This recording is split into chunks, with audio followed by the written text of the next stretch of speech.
नमस्कार दोस्तों।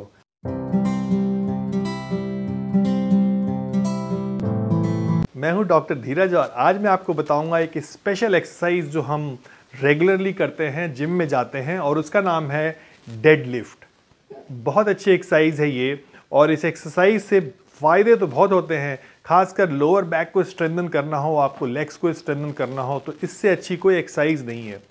लेकिन इस एक्सरसाइज से कई बार इंजरीज होती हैं, और मैं आज आपको कुछ ऐसी कॉमन मिस्टेक्स के बारे में बताने वाला हूं जिसको आप प्रिवेंट कर सकते हैं। उनका लिस्ट बना लीजिए, उनको प्रिवेंट कर सकते हैं आप। और आप कुछ ऐसी एक्सरसाइजेस भी आज मुझसे जानेंगे जिसको करने से आप बेटर तरीके से प्रिपेयर कर सकते हैं डेड लिफ्ट के लिए।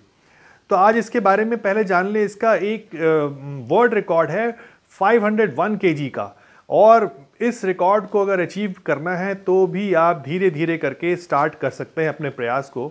और आप ये समझिए कि ये बहुत समय से प्रैक्टिस करने से ऐसा होता है। कभी भी ये टारगेट आप तुरंत मत रखिए कि साल भर में अचीव करना है, 6 महीने में अचीव करना है। धीरे धीरे अचीव कीजिए, नहीं तो लेने के देने पड़ सकते हैं। और इसीलिए मैं ये वीडियो लेके आया हूँ दोस्तों, ताकि आप धीरे धीरे करके इतने मजबूत होते चले जाएं कि आप अच्छा खासा डेड लिफ्ट कर सकें। डेड लिफ्ट नाम से ही है, डेड को लिफ्ट करना, यानी कि समबडी हु इज डाइड, सो कितना ज़्यादा उसका वेट होता है आप ये बस समझिए, और इसीलिए इसका नाम ऐसा पड़ा है। तो डेड लिफ्ट में जो हम यूज़ करते हैं मसल्स दोस्तों, वो है सिर्फ और सिर्फ आपके हिप मसल्स और leg muscles.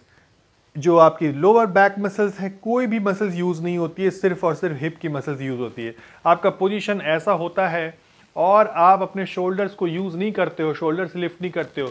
You use your leg muscle to get straighter, and you keep your chest open up like this. So chest should be lifted up, ये लिफ्टेड अप होना चाहिए। सर्वाइकल स्पाइन बिल्कुल straight होनी चाहिए, और पूरी की पूरी बॉडी जो है लॉक होनी चाहिए। ऐसा जिम में सिखाते हैं कि ये पूरी पोर्शन लॉक होनी चाहिए। And don't move from here, always move from the leg.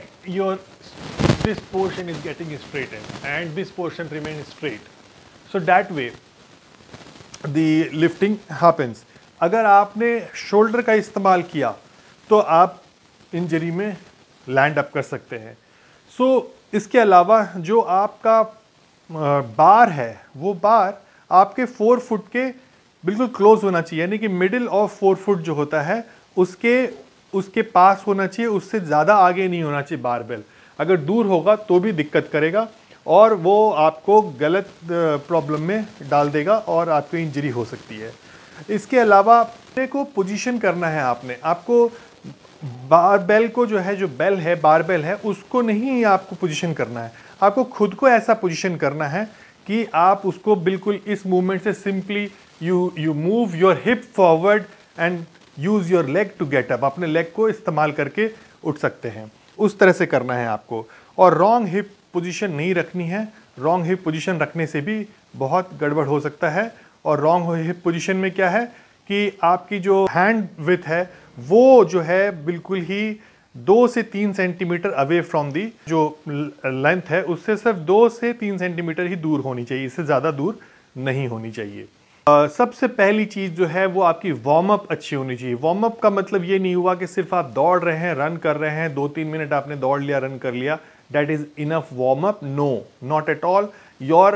The muscles which are required for deadlift has to be trained first. So what are those muscles?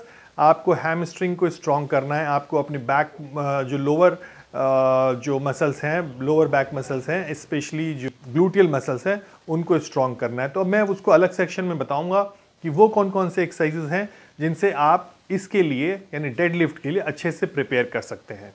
So precaution में सबसे important है warm up. Warm up भी common warm up नहीं जो normally हम करते हैं। ये वार्म अप बहुत स्ट्रांगली आपके लेग के लिए वार्म अप होना चाहिए, खासकर हिप मसल्स के लिए।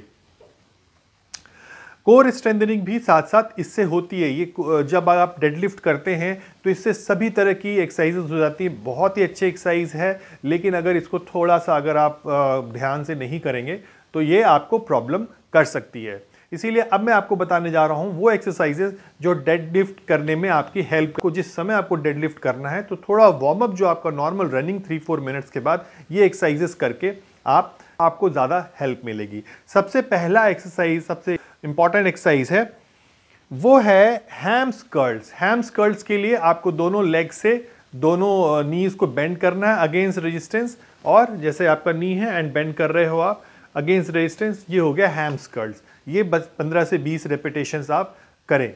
उसके अलावा आप कोई चीज़ को ऐसे मूव करते हुए, शेड रोलिंग बोलते हैं, कोई चीज़ को आप मूव कर रहे हो हैवी से, टायर वगैरह को वैसा मूव कर सकते हो, pulls, that is known as sled pools.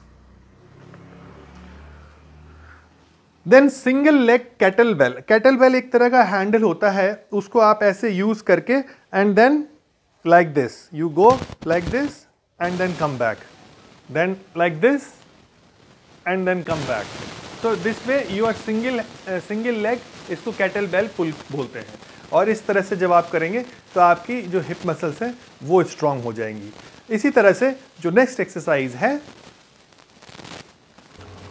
Hip thirst exercise, जो है आप वीडियो में देख रहे हैं, ये हिप थर्स्ट एक्सरसाइज है। और हिप थर्स्ट एक्सरसाइज से आप अपनी ग्लूटियल मसल्स को स्ट्रेंथन कर सकते हैं, जो सबसे इंपॉर्टेंट मसल है। और इसको कई बार इसीलिए हम लोगों ने हिप हिंज एक्सरसाइज भी बोला है कि सिर्फ इसमें जो मूवमेंट्स होता है that is happening at the hip joint, but इसको करते वक्त सारी कोर मसल्स भी स्ट्रेंथन हो जाती है। तो ये है तो बहुत अच्छी एक्सरसाइज, लेकिन इससे प्रॉब्लम भी होती है। और अपना अगर आपने लॉक नहीं किया है जॉइंट को, तो भी ये जो है ना, सबसे शुरुआत में आपको जो नी जॉइंट है थोड़ा बेंड होना चाहिए और आपको लॉक करना है, एलिवेटेड रखना है और उठाना है by the use of your legs like this. So you have to use your legs. So techniques आपको जो बताएं वहाँ पे ट्रेनर आपको, आप उस हिसाब से कीजिए। I am not a trainer, but I want you to be very well warmed up with the particular type of exercises which I just told you. जो आपको एक्सरसाइज मैंने बताई उनका यूज़ करके आप अपने आप को बेटर वार्म अप कर सकते हैं और इंजरी से बच सकते हैं। सो सबसे कॉमनेस्ट जो इंजरी होती है वो डिस्क इंजरी होती है, जिसको कि हम फिजियोथेरेपी में बहुत ही आसानी से हील कर देते हैं और फिर से आप इसको रिज्यूम भी कर सकते हैं। लेकिन उनको नहीं करनी चाहिए जिनको रेगुलरली बैक पेन होता रहता है, उनको एक्सरसाइज नहीं करनी चाहिए, उनको बिल्कुल नहीं करना चाहिए। जो उनको हाल फिलहाल में किसी तरह की इस बैक इंजरी हुई हो तो उनको नहीं करना चाहिए। इसी इंफॉर्मेशन के साथ मैं आज आपसे लूँगा दोस्तों विदा, फिर मिलूँगा आपसे नए वीडियो में। तब तक के लिए आप सबका दिन बहुत बहुत शुभ हो। और अगर आपने मेरा चैनल अब तक सब्सक्राइब नहीं किया है तो अभी तुरंत सब्सक्राइब कर लीजिए और बेल आइकन को दबा दीजिए ताकि आपको मेरा नया वीडियो तुरंत मिल जाए। और लाइक कर दीजिएगा वीडियो को और दोस्तों में शेयर करके कमेंट करके बताइएगा ये वीडियो आपको कैसा लगा। धन्यवाद।